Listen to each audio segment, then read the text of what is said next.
toe eds and their new shoes and their blisters. Oh, yeah. Yeah.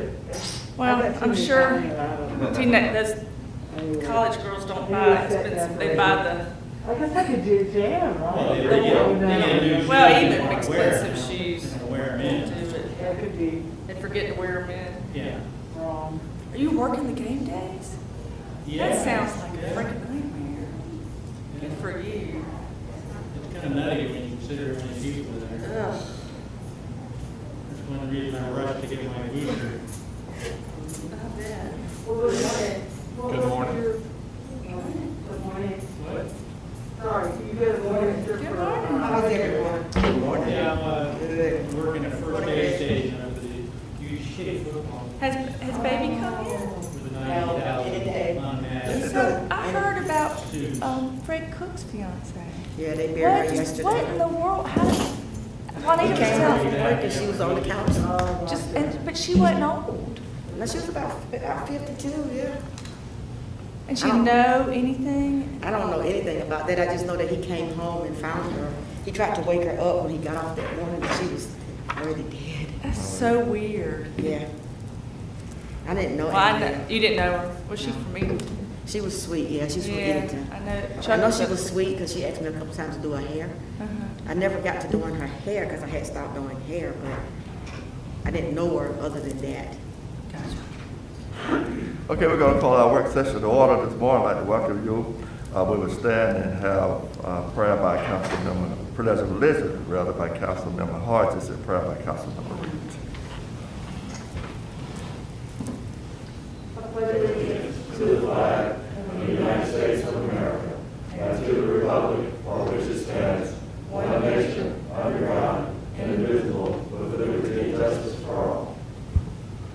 If you would like to pray with us, would you please remain standing? Dear God of us all, we thank you this morning for new mercy, grace, and favor. We thank you for being God and God all by yourself. We ask you, Lord, to just allow us to look upon this agenda that was set before the city of Madison. Allow us more wisdom, more knowledge, and more understanding to make decisions on behalf of the city. Amen. Amen. Thank you.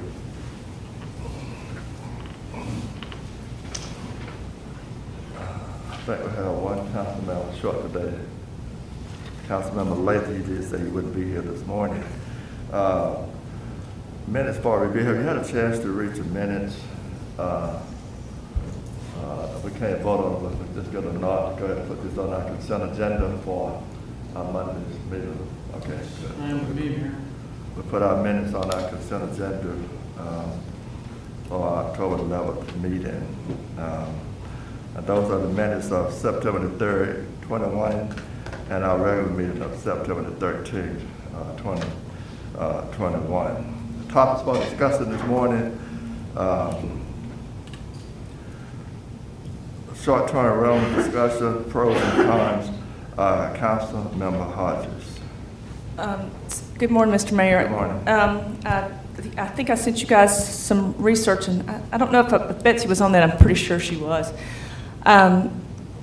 Again, you guys will probably talk about this in the next administration, the next couple of months. I just wanted to bring it on the table because I think we're going to miss an opportunity. And I was telling Eric last night, if you really think about it, anywhere you live in the city, your neighbor can rent their house for however long to whomever they want to. It's up to the individual property owner to decide who they rent the property to, if it's a residential place, zoning. So the neighbor has absolutely no ability to control who their neighbor rents their house to.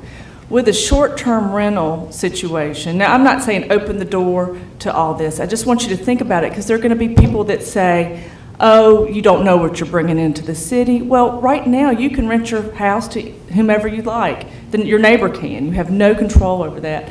If you open the door a little bit to short-term rentals and put extreme controls on it, make it only for residential properties, not for rental. So nobody can buy a house to have it on a short-term rental. It has to be owned by the person. And open it a little bit and give some allowances under the B&B ordinance and control it, and we're able to tax it like hotel motel tax, it will be a huge revenue stream for the city. And for people that are having a hard time maintaining some of these older houses and the taxes, I mean, as property values goes up in the city, which they are, you know, taxes will go up, and some of these older historic homes, you know, their tax bills are $8,000 and $9,000, $10,000. So I think that there's a way to have your cake and eat it too, if you control it like we do with other things, and maybe do it with just accessory buildings with people that have like little cabins. But that, I don't think that's fair, because it doesn't allow other people to be able to do it. But I would implore you to look at the models I sent you. I think I sent Dahlonega. I know that Charleston has revised their model, where you have to the owner has to stay in the house with them. I'm not so sure that that's great. Most of the houses in Charleston are huge. Savannah's model works, but there are other areas like Aiken that I sent you guys, Blue Ridge, Dahlonega. These are our competition to get us on a tourist map for a tourism destination. And I think we're missing. I think if we don't do this or really consider it, we're going to miss those traveling Gen Zs, Gen X's actually now travel this way, and the millennials. But I think you can limit to like 4 adults. You could only do it a month, 30 days out of the year. You have the opportunity to do this with your house. I mean, I just think limit it, and then have the neighbors say you can't. If the neighborhood or somebody complains, then that person loses their right to do it. You can control it in such a way that it's even better than having your neighbor rent their house for 18 months to somebody that you don't know. So I'm just asking you guys to think about it. That this will probably go into next year. I implore you to maybe get a team to research it. But I think we're going to miss. I think we'll miss the boat if we don't get on it early and control it from the get-go, instead of doing something retroactive, being very proactive and looking at ways that people travel. And that's it. Thank you. Thanks, Chris. Any comments from my council? Yeah, I've got a couple of comments. I think we are kind of missing an opportunity here. I think the trends nowadays are for more people to want this kind of option for how to visit a town, especially in a historic town like ours, where people really want to live. They want to stay within walking distance of our restaurants and our shops and our parks and so forth.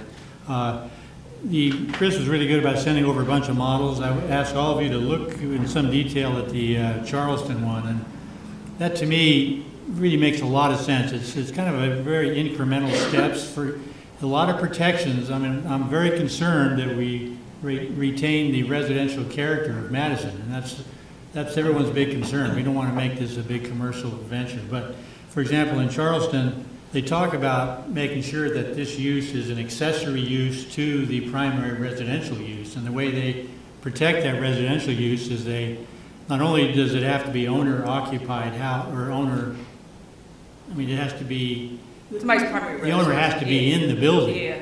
or at least on the property. So sort of like a bed and breakfast? Well, kind of, and it also limits it to, I believe, 4 rooms, but a maximum of 4 adults in any given night. Yeah, So not only is the owner needing to be either in that house or at least on the property, it's limited to 4 adults. I can't imagine that having a huge impact on the neighbors, which is a real concern. We don't want a party house, but I've had a number of comments from residents that kind of have this image of an entire house being rented every weekend with 50, college students going crazy. Well, there's ways, I think, to manage it, and I think the Charleston example is really a good one. Just, again, specifically what they had, and I'm not saying this is the best for us, but it's certainly an example of how you can control these negative effects, and that is 4 adults per night, max. It's having the owner live on the property at the same nights that those are rented out. One concern I did have, of course, obviously Charleston's a whole lot bigger than Madison. There's kind of a bureaucracy that's involved here, that's licensing and collecting. I'm not sure in Madison, I don't want to put any more work on David or the planning departments. I'm not really sure how that all works. One of the communities, I think it might have been Dahlonega, came up with much as I hate more talking, but they came up with a task force idea, where they got various interested people to do a task force, and that could drag on for 3 years. But anyway, I am a little concerned how we would manage the process. I don't know what department would do that. Well, even if we look at our current B&B ordinance, which is really restrictive, and maybe go from it, go at that, maybe have it underneath that B&B ordinance, where so many people can get these licenses, and maybe, I mean, I'm not a proponent of the owner being in the house, because I think it limits the size of the house. I mean, I think that limits the experience for the traveler. I think it benefits those with accessory buildings, like people that have, like Sam Ball has this great little house at the back of his property that would be perfect for it, and his property would fit that model, and that would be a great experience for the traveler. But I think that there's a way to do it through our B&B ordinance, maybe finesse that, and I know people have to come in and get the license, and I guess code enforcement would enforce any things that taken away and removing licenses, kind of like an alcohol license. And we just maybe we'd only limit it to 5 a year or 10 a year, not have, where it's first come, first serve, and then you lose that ability, or you have to renew it every year, where it's not so onerous on the city if there's so many of them. I don't know. There's a way to do it that I think, because I'm not thinking about it, I am thinking about it for the homeowner, but I'm also thinking about it for the traveler. Many times people are, with the Kirby House gone, James Madison and the Brady Inn are the only game in town for people to stay in town, and that limits girls' weekends. I mean, or bridesmaid weekends, or things like that, where people want to travel together, and you can't really, everybody has to get their own hotel room, and a lot of times these places are booked. So let me ask you, Chris, if the council does express some interest in moving this process forward, how do you see the process? Are we talking, to me, it's really important to get a lot of public comment. Are we looking at town hall meetings, or? Well, I'm assuming this is not going to happen in the next 6 months. So I don't know. I think this is a leadership matter. I think look at it and do it and be proactive and learn along the way. And I mean, I don't know if that's just up to y'all. I mean, I just think it's a great idea, and I think we're going to miss the boat. But I'm sure there's going to be people that don't think it's a great idea. But I think if you manage their expectations and validate some of their concerns on the front end, I think you can. I think people, it's more of a fear than a reality, and we're not a party town. We're not Athens. We're not Myrtle Beach. We're not, that we are a weekend, maybe just a girls' weekend, but we're missing those shoppers, and that's what I want to get downtown to spend money, and those are the people that spend money. So the ones we get them in here, We're not going to get those pedal drink wagons that we see in Savannah and Charleston roaming around. Yeah, I don't think so either. Any other comments on any other council? No? Mr. Mayor, I disagree. I don't think the upside is that huge. I don't think we're missing a huge revenue stream. If it's a huge revenue stream and we go after it and we get it, then I don't know how that wouldn't affect neighborhoods and the quality of life with homes as close as the one I have to my house. If it were to come to fruition, and I'm sure there are a lot of people who go to homes and stay in them and then go to a museum or an art show, but there are a lot of people who like to have a big time when they get together and go out of town, and try not to incriminate myself in some of my past actions, but it can get noisy and loud, and I see the downside as much greater than the upside on this.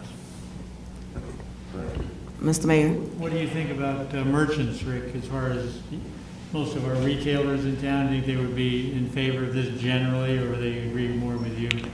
I don't know. I haven't heard from any merchants. I think the hoteliers would probably be against it. I haven't heard from any of those either, but they're trying to make a living filling rooms in the bed and breakfast. So, Mr. Mayor? Sure. I agree with Chris. I think we need to regulate it, though. I think it will bring more people in town, and I think it would help the merchants in town. Now, I also have cons, because I also think about what Rick just said. You don't know who's going to be beside you. So that would be the reason for us to take time to go through different ones and to look at different things and see how we can actually set it up. So I think it's a wonderful idea. And I think maybe as you need to give it a lot of thought, nothing you need to rush into. I think we have to look at the size of our cities and the size of other cities that's doing this Right. as well. And I would prefer let this just be on the waiting list for a while. It's the council decision, because we still have hotels here that are not full on weekends. Like Council Mayor Pro Tem Blanton said, they're going to be upset. And it doesn't matter about the merchants. The merchants want to say, yes, we need this for downtown traffic, But you got to think about the neighbors that live in the community here. And it's some thought that we need to put into it, don't need to rush into it, and get the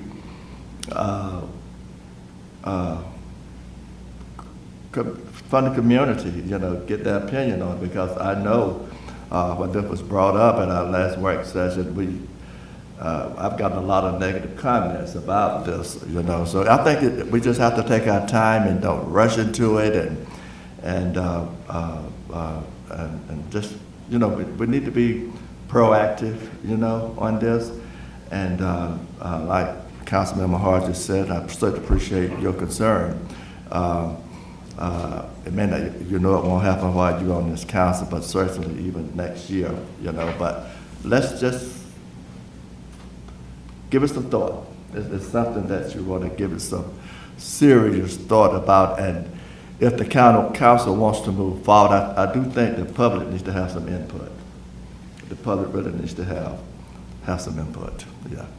Nobody wants a bed and breakfast next door to them. They don't want a short-term Yeah, rental and- space next door to them. And a lot of those people know. travel that way. So it's like, are we missing those travelers that come and spend a lot of money because they're different, the people travel differently. That's all I'm saying, and I just encourage y'all to look at that travel model. And when I went to the Georgia Tourism Development Group, they're encouraging this. So Savannah took a proactive approach and tried to have a hybrid model, and the hoteliers were involved in crafting the legislation. So they were the ones at the table, because everybody recognized people that stay at motels and hotels are not necessarily the same traveler. This is group travel, this is, and it's, anyway, y'all know what I'm saying, and I encourage you to look into it, and if you don't, that's fine, so.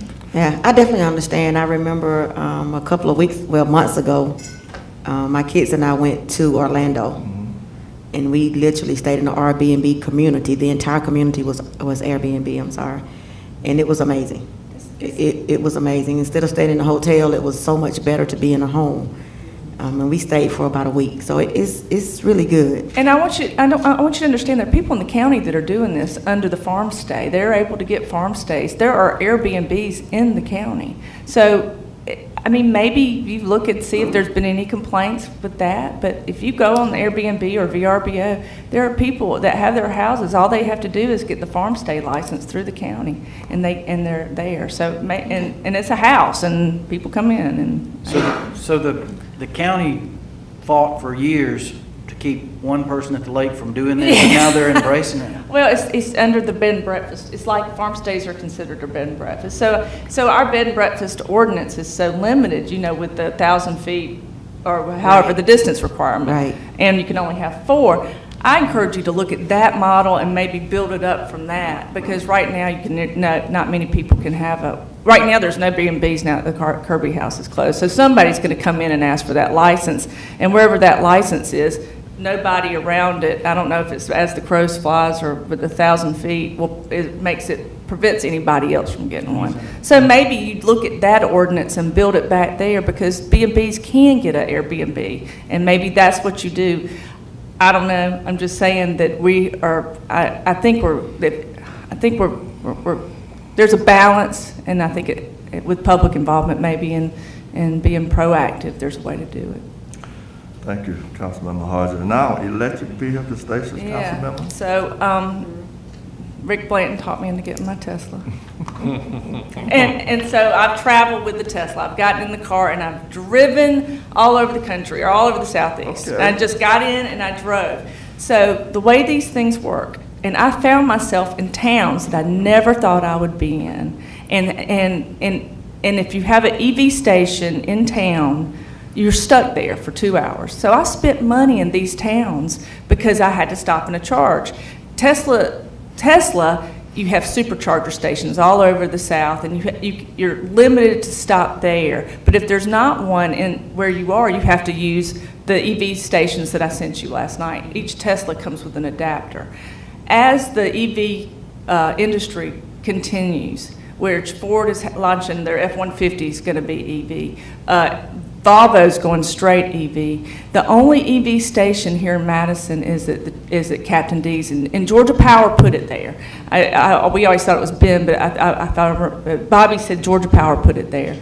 If you have to charge there, you're stuck at Captain D's, and no offense to Captain D's, but you're stuck there for 2 hours. So why not bring an EV station here? They're not big. You can have three parking spaces for it. I think Georgia Power will install it. I don't know what their regulations are, but they'll help you install it. And you'll have people stuck here, or they'll find you on the maps, because anytime you have an EV, you have to use an app to find where your next charge is. So you're like limited to where you can charge. You can't just charge anywhere. And have it here and have people stuck here, literally, or they make Madison a destination because it's on the EV map, and they stay and shop and eat. And I mean, it's another way to capture people who come and go instead of stopping off at the Tesla station and charging up, or stopping off at Captain D's and having to be stuck out there. They can be stuck here. I don't know where you put them. It's not a big expense. It would be a way to capture people and keep them, and it's the way of the future. People are getting electric vehicles. And there is a charge station out at one of the hotels. That's the Tesla. Yeah. That's the The Tesla. So Tesla those are right only behind. for Tesla. Yeah. And so that charges in 15 minutes. And so that is not the Tesla people are not going to stop in Madison. Now, that's not saying that they won't, because they come here and they can charge and go around the shop. But that's for travel, right? That's you're on the road, you're traveling, you've got 15 minutes. Most cars don't have that 15. Every car can't use the Tesla supercharger. Only Teslas can. So as the EV market increases, you will have people that will need these charging stations, like the Ford or the Volvo, and they'll stop and charge. But I'm telling you, on my travels, every town has one, but they have it behind the library. So I'll be stuck with people, and no offense to the library, but I'm stuck with people behind the library for 2 hours, and I would like to shop. And then the people that had them in their downtown, I'm like, these folks are brilliant because they can stop and shop. And so there are other areas that realize this. I'm trying to think of one. Atlantic Station. I mean, everywhere in Atlanta has them. But I just think there'll be a good kind of progressive thing to have. So I thought we mentioned this at one time, and I thought we talked about putting one down at Town Park. You remember this? Yeah, and I think because I have one now, it's so tangible. It's like I understand. It's like when you get an iPhone and you get the new iPhone that doesn't have the button, and your brain has to change to the new iPhone. And it's kind of like any new technology. Once you kind of get the hang of it, you understand, okay, well, if I go to Eatonton, I'm not going to be able to charge. But if I go to Madison, I can charge, and I can do my walk, and I can do jumping jacks, and I can have lunch, and I can get back in my car. So, we're lucky to have that. Having the Tesla supercharger station is huge, but we're not capturing those people. But there's nothing out there that says come to Madison.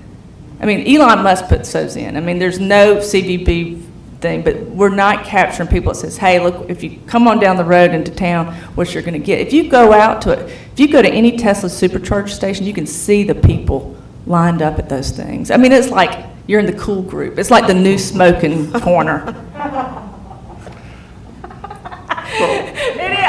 It's a whole demographic that we're not capturing that we should. And I'm telling you that if you can get them in town, they'll stay and they'll spend money. So that's all, what it's all about, right? Getting them in town, staying and spending money. So why don't we give it some thought, really? Why don't Well, we Georgia get- Power will do it. I mean, I think I sent y'all the stuff. So they're doing this with their, and Georgia Power loves this because they make money. Does, do you swipe a card? Is it free? Dude, Is it it's what? on my iPhone. I mean, what I'm asking is, when your car pulls up there and It's it on pulls, your iPhone. The actual But the power- people I'm asking that- who pays. Right. You do, but it's $2. The city- Okay, the that's all I'm city- asking. The customer pays. It's like this. Everything's like this. So it's Cars $2 like for this. how long? So you paying $2 for, and how long? I think the most I've ever paid was $10 Okay, so for the. for 4 hours. Who pays for the actual installation of the equipment? Georgia, I sent y'all the thing, they have a whole thing, and so when I put a charging station at my house, and I used a 220, whatever. Yeah, 220. Yeah, whatever. It cost $600, Georgia Power paid me back. We already have power service behind the post office. I'm thinking across from the old SunTrust Truist Bank, whatever that thing's called now. There's power service there that is related to Christmas decorations and whatnot, but it's sitting there all year round, not doing anything. If that service was a sufficient size, we could do it right back there. Those spaces are almost never used, but that's easy to find. It's in town. It's right in downtown. In Town Park, we've got electricity all over the place down there. We've got power everywhere, and I don't know how best to do that, but Is that 220 at Town Park, for example? we got every kind of power you ever want down there. So I mean, I would Town just Park. think 3 or 4 spots. I'm not looking at like the whole road, but if y'all ever want to go with me in my car, I can take you. Oh, I'm going. So I'll show you the one behind Captain D's. That's what you need. It's exactly what's behind Captain D's. It just needs to be in town. So Captain D's is just EV? Yeah, it's all And EV. So Tesla is at which hotel? Okay, so Tesla is an EV, but Tesla superchargers can only be used on Tesla. Tesla. Where is it? Where is it? It's at the Hampton It's Inn. yet to happen there, right behind And, the and, house. and Will they do one downtown? you don't want those because Tesla superchargers are only 15 minutes. You get a full charge in 15 minutes. You know, And that is not the person that's going to stay in shop. Now, what we're missing with at the Teslas, we're missing we're missing a billboard that says, "You're missing this beautiful town, come to town." That's all we're missing there. But in town, the EV that's at Captain D's, my car will, every car has an adapter. And my car can go anywhere, but not every car can use a Tesla supercharger. So think about it this way. As Ford releases Ford is going with F-150. Volvo is going completely electric. All these cars, it's going to be the new, people are like I those. think Yeah, of we got Madison, it. Chris, as being a progressive city, not necessarily politically progressive, No. but idea progressive. Yeah. This is a perfect example, I think. I mean, I really commend you for bringing this to us, because Yeah. it's something I never. Well, I wouldn't have done it if Rick This didn't is the- seal the this deal is for me. the future. Yeah. You know, Yeah. and if we can do it. Well, with when you some talk support- about traffic and traffic Yeah. noise, I mean, think you it's a great can't hear idea. these cars. You don't hear them there. So, I mean, if EV becomes really the future and all these trucks become electric, it's going to help mitigate all that noise and all that stuff that we hear about all the time. So why don't we task our city manager to get with Georgia Power? You got her contact, right, David, in that To email? look at that, and he'll bring us a report back at our next council meeting, or either at our next work session. Thank you. Sounds good. Thanks, Chris. Thank you, Chris.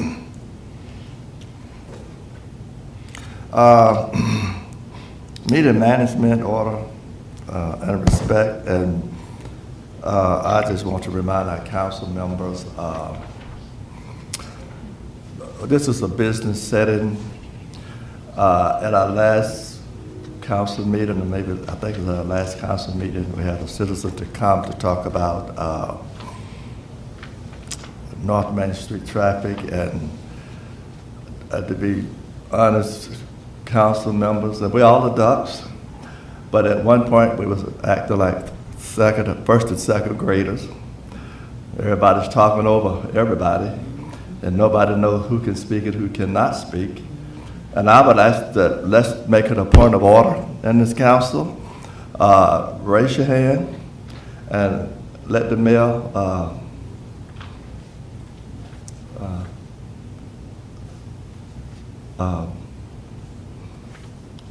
respect you as you respect the mayor, and let him, if you raise your hand, you know, I would note that your hand is raised.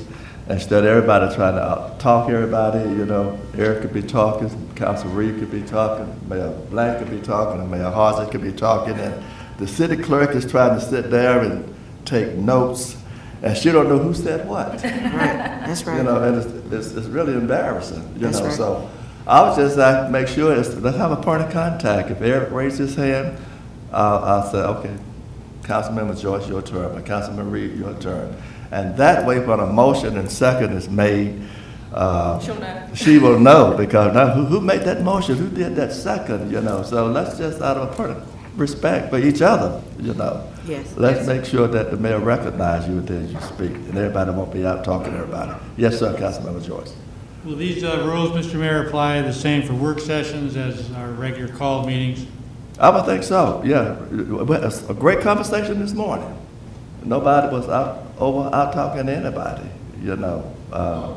And it's just a nice, common conversation this morning, you know, so. Well, I think the point with Eric the point with Eric is that this is a work session and it's a little more casual and there's a ability to dialogue, whereas when we had the formal meetings, we were up here, and I think that we've lost that formal meeting because we're in this casual setting. So I don't know if that will change once you go to the dais. I don't remember that being much of an issue when we were up there as much. Maybe, I don't know. But yes, sir. Yeah, thank you so much. Thank you, council members. Georgia Department of Revenue Main Street Traffic, Mayor Perriman, the city manager and I have talked with Mr. Reynolds from GDOT, and they're going to come to our work session in November to talk to our council, and if some constituents are here, to let them know the do's and don'ts of the state highways coming through Madison. You know, the city has no jurisdiction over these highways. They're owned by GDOT, you know. So we could all get the same understanding of why they do what they do, you know. And that way we'll all be on the same page.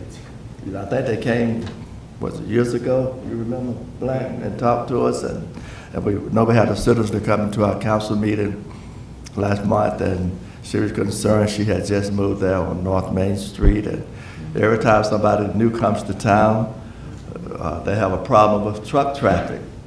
And we try to tell them truck traffic has been coming through Madison since Madison been established since what, 1809 maybe, I don't know. There were horses We have, I know we have a staff person lives on Main Street, the Callahans, and they knew when they moved that truck was traveling through town, you know. So it's nothing that I just think it's worth having. A good conversation with GOD is worth having, so everybody will know, and we will all be on the same page. And we just can't change the rules because a citizen wants us to change it. There are guidelines that GDOT asks us to follow, and as a city, we follow those guidelines.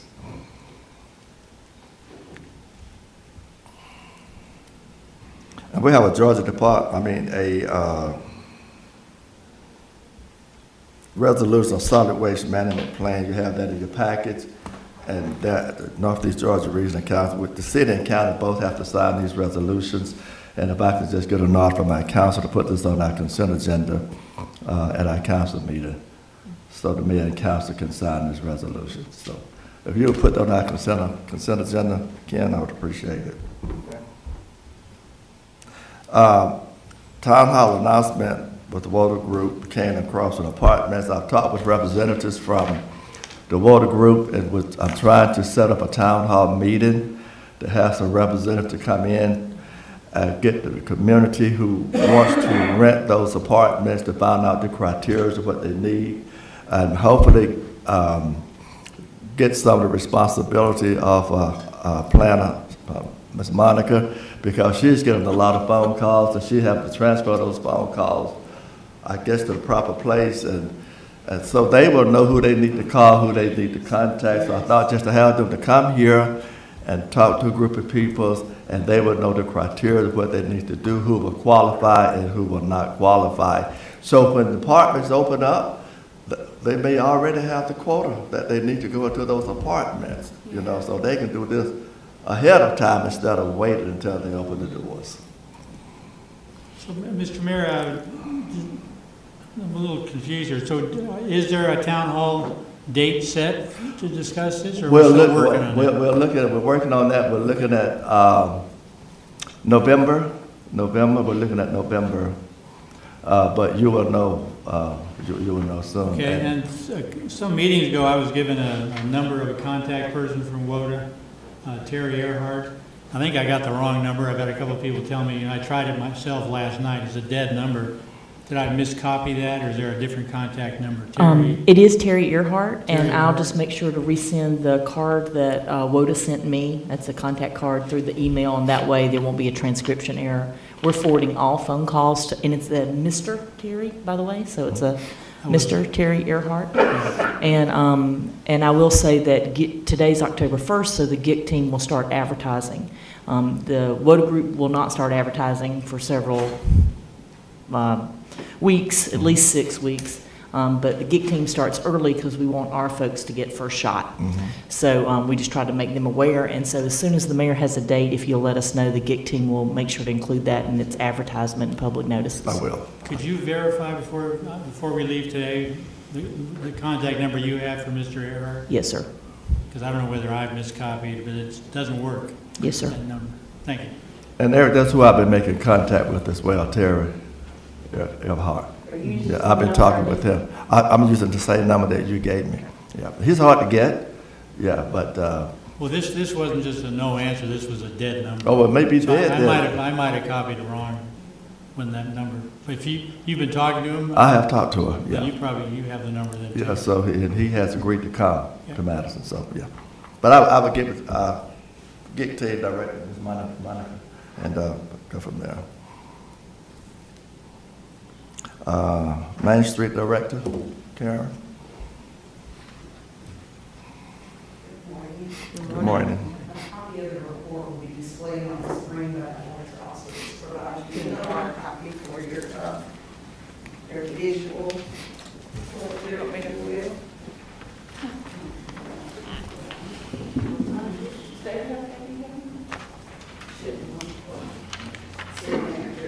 Thank you so much.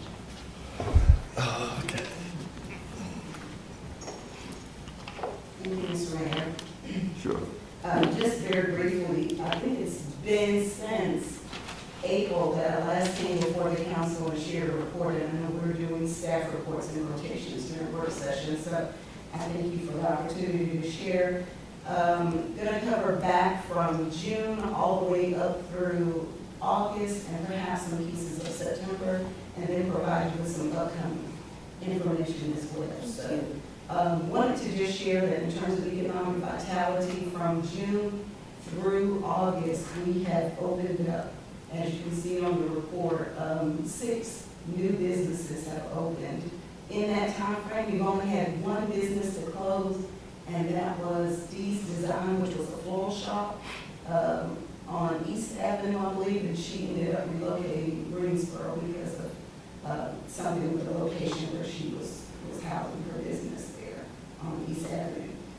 The total number of completed building rehab projects, and those are private projects, so those are anyone that comes in getting pulling permits for plumbing, electrical, all of those sort of things. We've had 16, which brought in almost $393,000 in terms of revenue, in terms of their project costs, excuse me, not revenue, but project costs. Public improvements, so we're looking at things anywhere from street grades to sidewalk work being done. We've had 8 of those since July, and that's a pretty rough number, totaling over $62,000. And so I know our taxpayers always like to know where their money is going, so these reports can provide some type of culminating or summary report of some of those things that are happening.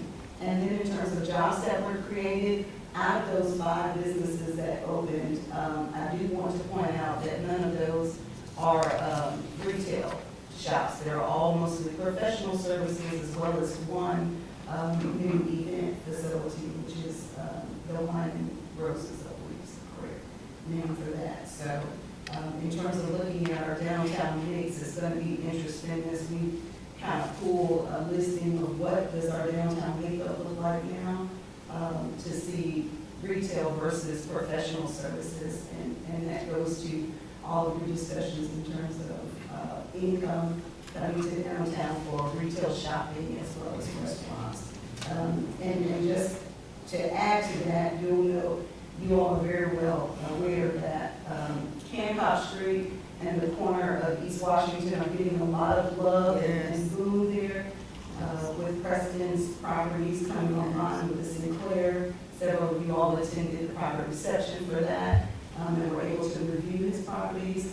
He also you should have received the notice for the ribbon cutting that's going to be happening for Mad Taco coming up on October 11th. So just giving you something that should be on your calendar and to look forward to.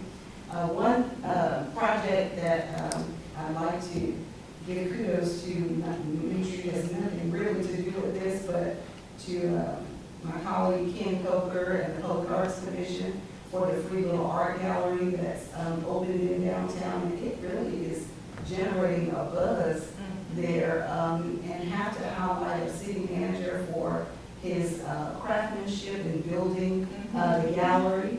And it's just a place where people can safely assemble and exchange their love for art. And I think it just creates a neat synergy. Something so small can create such a big impact and synergy and appreciation for the arts in our downtown.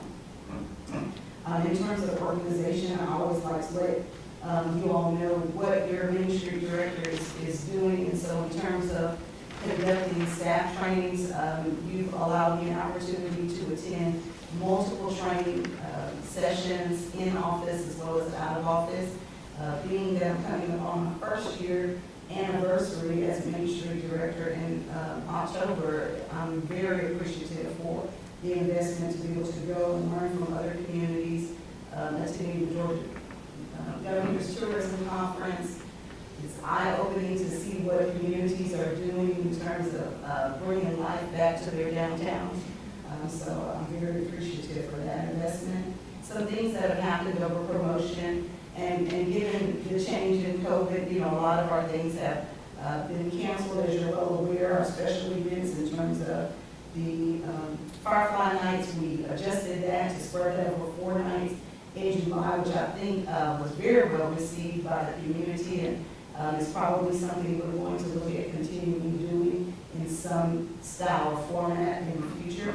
I think our citizens appreciated that and were had a palate for more of that. They want more of that. Hosted pop-up sidewalk sales in July, and also did a fall sidewalk sale this past weekend, the 24th and 25th. Just looking for ways to support our downtown merchants. Sometimes they call for more, and then when you try to give more, they're not responsive as much. So I'm trying to learn the balance in that, how to support them and get them to stay in communication with you. And of course, ways that we're promoting Main Street and what we're doing through the Main Street Miscellany newsletter, which goes out every other month, sharing information with our citizens. And I get a lot of feedback from those. I do receive calls and emails from residents that appreciate the thoroughness of the newsletters. And so I would appreciate any feedback you all have on that as well. And then just our Facebook page and Instagram page on social media. We get a good bit of traffic there, with context there, getting information out about what's happening with Main Street. Some things that are coming up or that have just immediately passed. We did host ribbon cuttings for Zen Relax and Wellness Center, which we're hoping will be one of the things that we can make as a destination attraction to Madison. Trying to find those things that the new traveler is really looking to do. And so, to Councilman Hodges' point, things like food and wellness are things that the new traveler is looking to look at for their destinations, and they're planning group travel opportunities. And so we want to be able to accommodate those travelers as much as we can and keep them in our downtown. Shop, Sip, and Stroll, which is our annual largest retail event, will be happening on the 3 Saturdays in November, the first 3 Saturdays in November, November 6th, 13th, and the 20th. I'll be partnering with the local real estate companies to sponsor a couple of items. We're looking to do some shopping bags, which denote the logo home for the holidays, where our shoppers will be given this bag and have all of our real estate company logos on the bag, where they can place their items to carry as they're shopping. We know that they'll be sipping, so we want their hands to be free, so they can do that, as well as shop and spend that money and enjoy the season. You've noticed fall decorations are out in downtown, so just another way that we're trying to create some vibrancy. We extended it to not just around the 4 corners of the post office 4 corners, but also 2 corners of the intersection to Washington and Main, as well as Jefferson, West Washington and West Jefferson and Main. And then we'll be planning for holiday parade and caroling by candlelight. So one other initiative that I want to make you aware of is I created a collaborative with some local tourism and arts-focused organizations to try to use art as something that we can build a synergy and start bringing more foot traffic into downtown. So, Yay. Thank you. So all of our major tourist organizations, tourism organizations, cultural center, African American museums, even Stedman Thomas Museum was invited to this meeting, although they're not in our downtown, as well as Heritage Hall, the Historical Society, Landmark Society, the Madison Artists Guild. We're partnering to see how we can collaborate on events and on projects to public art is something that crosses all demographics. Everyone has an appreciation for food and music and visual arts, digital arts. And so we're trying to find a way to use that to build increased tourism, being that all of these organizations have been very negatively impacted with the way COVID has affected all of us in terms of budgets and in terms of our capacity to offer and have host events. So stay tuned for what we'll be working on with that collaborative to see what we can do to reignite tourism and bring some more vitality to downtown. And Mr. Mayor, with your permission, I'll entertain any questions the council may have. And the chili cook-off has been canceled this year, is that right? That's correct. Both Memorial Saturday in the Park, which was going to be in September, was canceled, as well as chili cook-off, which is on the 20th, was scheduled to be held on the 23rd of October. Both of those have been canceled. Yes, ma'am. Mr. Mayor, 2 things. I have talked to some local doctors, and they're definitely seeing a decrease in the amount of people that are coming into their offices. So hopefully we have hit some kind of COVID wall, and there's been a decrease of cases.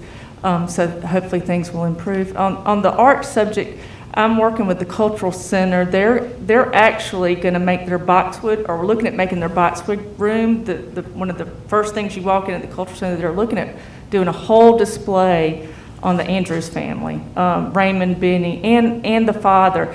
And Benny Andrews, has a piece hanging at MoMA. There's low-hanging fruit in promoting that family is part of our tourist destination, and it crosses all cultural boundaries and socioeconomic boundaries, and it's an easy way to learn about one of the most creative and families in our community that have gone on to accomplish national recognition, and we're not really promoting that like we should. So I'm working with the Cultural Center. I need to raise some money for this. So, but they're going to build the whole exhibit around the Andrews family, and hopefully we'll get some of his pieces donated by Nina. I don't know if she's going to do that or not, but if you have any ideas on how to raise money for that or any grants, that would be awesome. But I think I think that is well past time that we need to focus on that and give that family the just recognition, oh gosh, I can't say, recognition that they deserve, so. Agreed, and they were a part of our discussion. Yeah. We had our collaborative meeting. I believe the family is planning a major reunion in Madison. Yay. In 2022. So we're hoping to partner with the family to capitalize on their visit. I hate to use that word, reunion, but to make it an event that spreads across the community, something that we all can enjoy. That's right. And the city can absolutely benefit from. There is one major event that I presented to this collaborative group, the idea that I had, and it looked like it was, after I presented it, it seems that others had been quietly speaking about it as well, and I don't want to share anything on it, but it's honoring another major That's right. artist. So as those details begin to flush out. That's I'll gonna happy be wonderful, to too. to share. Karen, in view of the declining COVID numbers, I believe we have an end of October Halloween event in Town Park. So Spooktacular Costume Parade has been canceled as well. It has been. Yes, sir. Who But canceled that?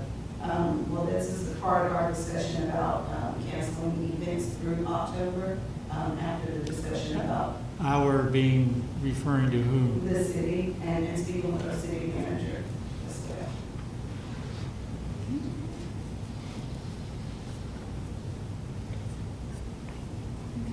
And certainly you, Down Street Director, who works with you, and I said not to have that authority to do that.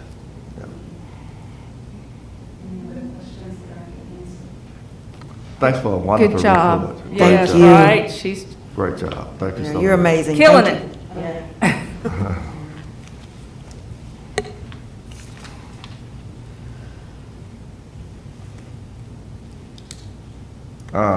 City Manager Noyes, Jacobs Engineering Task Order. Okay, Mr. Mayor, this, let's see what we got here. Is this the correct? This is an addendum to the land acquisition, the final expenses for land acquisition at the airport. And I'll answer any questions about it. It's, I think the total is, let's see, this is supplemental services of $27,815. And we are aggressively going after federal funds for this. This is money that's pretty much been expended. There was no question about whether or not we had to do it because we were in the middle of 2 acquisitions. We condemned 2 without any resistance, and then the third, we're actually have acquired the property, but it's being, the value is being litigated as we speak. Well, I'll answer any questions about that. Again, this is a supplemental agreement for special services. This has to be approved by council at our work. Yeah, it'll need Put this on to our be approved at consent agenda. the council meeting. No, I have to put this on our consent agenda. Thank you so much. Resolution, Georgia Tourism Development Act, Georgia Safari Park. Okay. Mr. Mayor, we were asked to put this resolution on the agenda. It just, it specifies the agreement that the city has with the Georgia Safari Conservation Park. As far as our arrangement now, it's in broad general terms. Mike Conrad is here with interest in this. This is just something that they need to move forward with their development. Thank you. And we know we have been working with Mike and the park group for a while, and hoping that this is going to become fruitful before it's all over. So if we can get a nod to approve this resolution to put on our consent agenda at our council meeting. Thank you so much. I Okay. think it's essentially a resolution of support. Support, And right. how our support comes to, okay. Thank you. City manager report. All right, thank you, Mr. Mayor. I'm pleased to announce, I don't have the numbers, I don't know yet, because we're not bumping up against the deadline yet, but our vaccine incentive for employees is had some traction.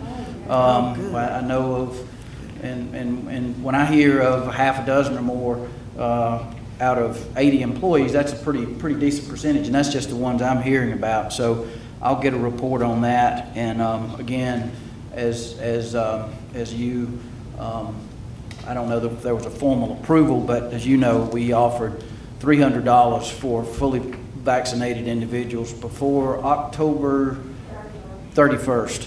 And whether it's the one-shot Johnson & Johnson or the two-shot regimen for the other two, plus an 8-hour or 12-hour, whatever, a day's worth for an employee of additional leave. So I think that and further evidence that vaccines are working and are keeping people safe and out of the hospital and lessen severity, I think that's all helping move us in the right direction. And we hear about a lot of cities and organizations going to mandates, and I don't want to do that. I don't want to ask the council to do that. I think would rather nudge and offer incentives and reward employees for helping keep ourselves, our coworkers, and the public safe. So that's working pretty well. The vaccine hesitancy, are people seeing that nobody's getting sick from them? I mean, is it like this is not? I've not discussed it with, I'm trying not to drill down to the individual employee. There's a line that management doesn't need to cross with respect to their rights and HIPAA as far as health care is concerned. It's similar that we offer flu shots every year, and maybe half the employees take advantage of that. I'm not sure if it's even half, but we try to be proactive. We try to offer things to keep our employees or help our employees stay healthy. So anyway, I want to thank and commend Karen for the helping with the we have a one-day movie shoot coming up. It's a production called The Battle of Bushy Run. It's a period piece about 1760. There you're going to use Merchants Hall. They're going to use some CGI, some digital stuff down there to recreate, but that block between North 2nd Street and Thomason Street will be a hard closure there. So if you've been around town, you notice there are signs up already notifying the public that there will be a detour. Mainly that is for trucks at Sandy Creek Road and at the bypass to show that they need to go around that way. But local traffic will be able to figure out how to get around. And the businesses won't even be closed. I mean, we're working with and communicating with, or the production folks are communicating with local businesses impacted in that entire area. The Washington Street traffic will be impacted at the traffic light because we don't need to let traffic, itinerant traffic or through traffic turn if they can't go straight through. So that is going to be on the 6th, is that correct? Yes, sir. Wednesday the 6th, that's next week. It was short notice for us, but our team here is Karen, Jennifer Rosette, she's our camera-ready liaison. She's a state contact. She brings them in here and then hands them off to either the city or the county, depending on where they want to go. Here it's Karen, and does a great job. She's learning a lot and fast. We hadn't done a whole lot in the last year or so, but probably the strongest member of the team and one that's indispensable is Colin Campbell in the police department.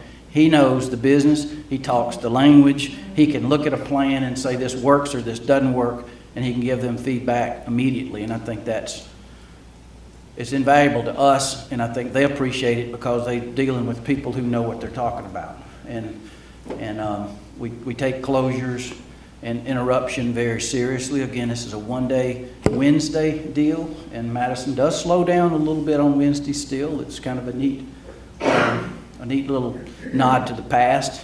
Traffic slows down a little bit. So that'll be coming up. The City Hall restoration, the proposals were open. We had 3 contractors that was vying for that. Price tag came in a little bit heavy. The mayor's involved in that committee, but we do feel like we can take it on with a combination of SPLOST funds that we've been acquiring for that and some now. And also we think we can designate or we can go in for some GMA longer term money, either 5 or 10 years, whatever we need to do for a portion of it or for all of it, and to fund it with SPLOST, both this current SPLOST and the next one, to kind of spread it out. It's $2.25 million, and it is going to be a first class, first rate, top drawer restoration of that building. As the architect said, and I agreed, and I'm not going to name I'm not going to name the communities, but for example, if this were in another town, the windows in that building would be thrown out. They would be taken out and thrown away and replaced with modern windows. That's not going to happen in Madison, Georgia. And that's not the thing that ran the cost up. I mean, we have a list of the items in that building, both exterior and interior. Some are surprisingly high, and others are not as high as I thought they would be. But I think the committee and your staff and the architect have looked at it, and we feel at the current time we're not ready to do a formal agreement. The architect's going to go back to the contractor. It's a team of Garbutt Construction Company out of Dublin, Georgia, and Landmark is out of Macon, Savannah. Okay, and they are some of the best preservation contractors in the area. They're very impressive in what they do. Again, I acknowledge that's a big number, but it's a landmark building. It has lasted for 80 plus years and served the citizens and the people in Madison very well in different ways. And with this investment, then it'll do that for 80 more years, barring some kind of disaster. But it'll be a modern building, but it'll respect the way it was built and the way it was constructed and laid out. So not asking for we'll try to answer any questions this morning, not asking for a hard decision right now, but again, we can pull it off. We got ways to do it. Questions? Councilman Hodges. If you're able to get the GFA loan, I think that's what you guys did with the other city building. Can you use SPLOST to make the payments Yes. on it? Okay. Yes. So that you can use, but I would Yes. think that would make the most sense to do. honestly. It allows you to stretch it out. Your money costs some, but if it won't put a strain on every other project that you're doing, but it also will allow, and rightfully so, your enterprise funds, your water and sewer and your natural They can gas pay and your for that. sanitation to pay their fair share. The building serves not just general fund, but all the other enterprise funds as well. I So think the creative financing would be the way to go. I think we did with that 10 number. years Yeah. for a similar amount out at the Public Works building, and it worked out well. Sadly, that 10 years passed by really fast, but time flies. But anyway, I'd invite you to come look at the numbers. We'll share them with everybody, and if we can. I thought the original estimate that we had and we were careful to get was a high number. And then, as it almost always I find out, it's then again higher than that. So we're going to value engineer, we are going to look at ways to save, but I would hope that we would not say to do this building the right way, this is not worth it, or that is not worth it, because this is a first-rate team. Your architect is one of the very best, and we're lucky to have him here, Joe Smith and his team. So I think you'll be making some decisions in the coming meetings to get this thing rolling. Any other questions from me? Yeah, David, could you update the council on the good news on East Jefferson? And can you also give us an update on the tennis courts and pickleball courts? Yes, the tennis courts, pickleball courts have been opened. I've let Lance Alexander and his team and the county recreation help me with that. We're getting, again, settling on whose responsibilities those are, to blow off the tennis courts, to kind of watch things and how to do things. Cities should pay for any expense, but I think Lance's team will help us watch and make sure the courts are in good shape, make sure the nets are correct. But they have been open for about the last 2 weeks. The punch list was done.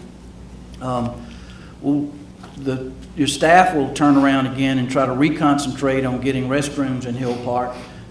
We've taken a couple shots at that, and I pulled back both times because of the cost. It just wasn't worth what we were getting to pay that price. So we're going to try yet again another approach to get that done. Jefferson Street is moving along. It's fairly slow, but we've got city forces and a couple of subs, a grading sub helping some, and a concrete contractor that's under a annual contract for us is doing a good job. He's just about at the bottom of the hill. He'll be going back up, and we're going to get all that tied in and probably pull off for a short period. We've got some other things, concrete work we need to do. But moving along, and we're doing some curbing work on the other side of the street from Pine Street down to take care of some water issues. So it's shaping up down there. And my hopes are to keep a couple of subcontractors busy all the time. Just point at the next section and say, this is the way we want to do it. So it may go a little slower than we want, but we'll be putting in sidewalk all the time, at least as we can. We'll need to identify the next area to go to.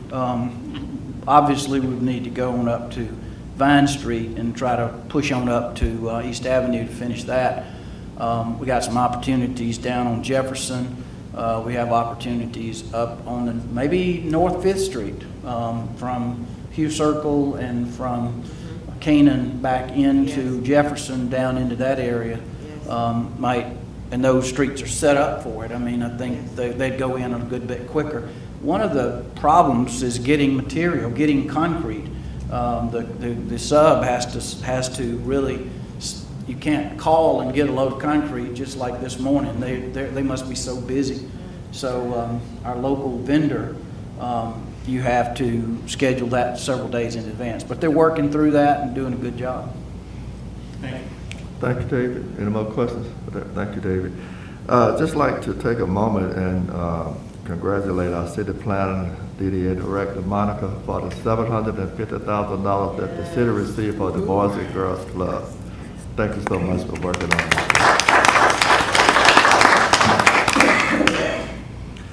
And I think at our last meeting, last work session, it was mandatory that all our city buildings, that city people wear their masks into city buildings only, not other buildings in our city, and to our council meetings as well.